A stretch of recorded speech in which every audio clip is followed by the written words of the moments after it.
السلام عليكم ورحمة الله تعالى وبركاته.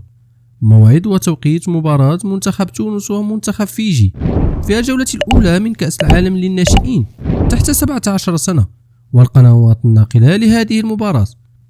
يتواجد منتخب تونس ومنتخب فيجي في المجموعة الرابعة من كأس العالم للناشئين تحت 17 سنة، إلى جانب كل من منتخب الأرجنتين ومنتخب بلجيكا.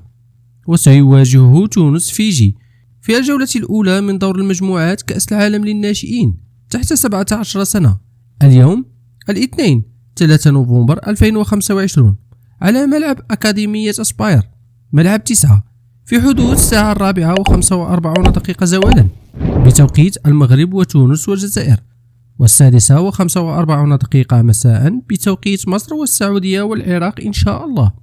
ومن المترقب أن يتم نقل هذه المباراة على قناة بي إن سبورت إكسترا 1.